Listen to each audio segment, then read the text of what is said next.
The year started with the Director of Corrections issuing a warning to lawbreakers after two men attempted to smuggle contraband into the Baudelaire Correctional Facility on the same day. One of the men would be shot. The other, who made the second attempt later that day, was more fortunate and escaped. The bags thrown over the perimeter fence were found to contain cannabis, mobile phones, and alcohol. We have persons who have challenged our operations in the fence line, and I am not going to allow that to happen. 4 days into the new year, the top brass of the Royal St. Lucia Police Force called a press conference to reassure the public that addressing the country's crime problem was a priority for the department in 2024. Throughout the subsequent weeks, the department would deliver on their promise with several successful operations and the arrest and charging of a number of individuals for a variety of offences, from illegal firearm and ammunition possession to murder.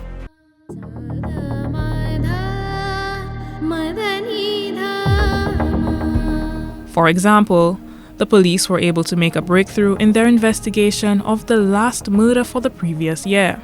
One person was arrested in connection with the fatal stabbing of 33-year-old Shane Edwin on December 31, 2023. Marcel DeMille was charged for that murder. But while lawmen were working hard to achieve their crime-fighting objectives, they seemed to be making little real headway. It seemed that as quickly as they were solving cases, more crimes were being committed for them to clear up. 6 days into the new year, police were being called upon to investigate a homicide in Ravin-Poisson. The victim, 24-year-old Omar Francis of Leslie Land Castries. Less than a week later, they were investigating the murder of 23-year-old Dante Sentage, who was gunned down on Thursday, 10th January 2024 at Fort-Assaut-Babonneau. The third homicide for the year was recorded 4 days later. The victim, Denroy Bounty Saltibus of Old Victoria Road, Castries. Halfway through the month of January, and the bodies were piling up fast, with citizens expressing anxiety about the historically high murder rate.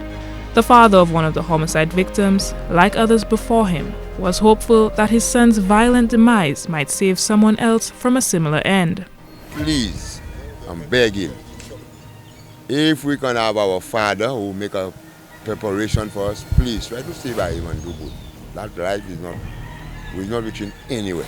He was joined by residents of Grosley Town in pleading for the violence to be brought under control. We don't know what the future holds for our country. The government and also the Prime Minister must do better. A French citizen would become the next victim of the seemingly unbridled gun violence. He was shot dead while walking along the Bonte Road, leaving residents of the normally peaceful neighborhood in shock and quickly dispelling the notion of safe neighborhoods. By January 19th, the island had already recorded 6 homicides. Victim number 6 was Joachim Duncan, a 21-year-old resident of Bacatel Castries. 29-year-old Gillian Talion, also known as GT or Junior of Balata Castries, would be the island's 7th homicide for the year. While all of this was going on, the police were again under public scrutiny following the shooting of a Cicero man during a police operation. This and another incident in Choiseul led to a new discussion about the need for the authorities to do more to address the police use of what some saw as excess force and the woeful impact that the police woundings and killings were having on citizens' perception of the department and its officers. In the Choiseul case, an independent investigation into the shooting of Sylvester Modest was being demanded. Modest was shot in December 2023 while trying to escape police custody. Some members of the public voiced concerns about police use of excess force in that case. The RSLPF, however, cautioned against rushing to judgment on the matter and encouraged citizens to await the findings of a probe into the circumstances surrounding that shooting. We understand the concern, and it is justified.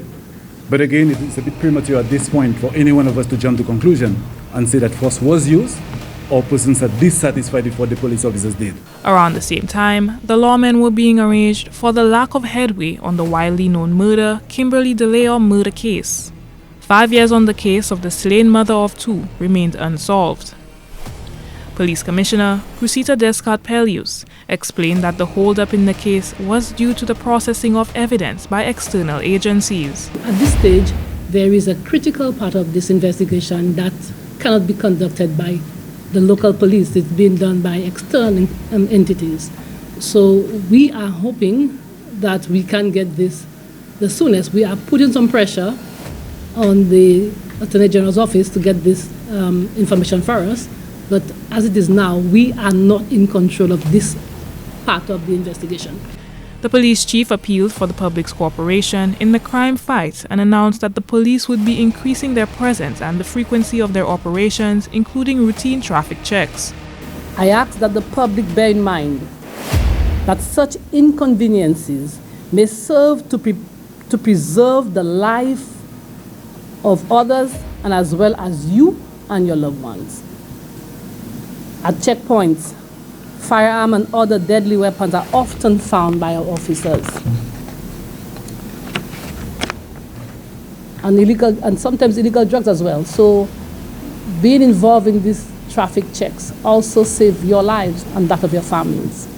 The commissioner also divulged plans to improve operational efficiency within the department, along with the opportunities for training to develop and refine professional standards and ethics.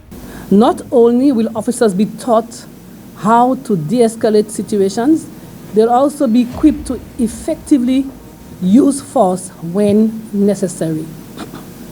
In as much as the police force with individuals who are service-oriented is a gold standard, we must ensure that these very officers are also able to appreciate the levels of force and the times when they must engage each level.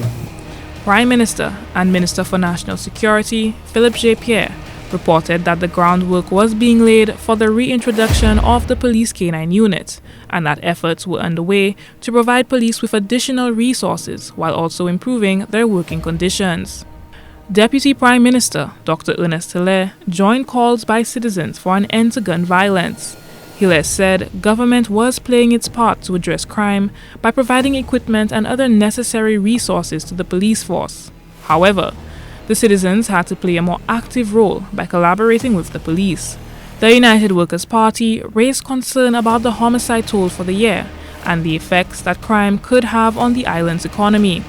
More specifically, the party warned of the negative effects on businesses that would have to incur costs for beefing up security. The Alliance for Community Transformation, ACT, was officially launched in Vieux Fort in February. The initiative brought public and private sector stakeholders together with civil society organizations and individuals to devise solutions to the country's crime problem. Former Minister Dominic Fede warned against St. Lucia's tourism sector suffering a similar fate as the Bahamas. A travel advisory was issued by the U.S. government due to the high homicide rates in that country. The warning came as St. Lucia recorded its 8th homicide for the year. The Commissioner of Police closed off January with a stern warning to criminals and would-be criminals of the Royal St. Lucia Police Force's intention to do everything in its power to put an end to their illegal activities. She issued the warning as she called on law-abiding citizens to join the police in their efforts to combat criminality.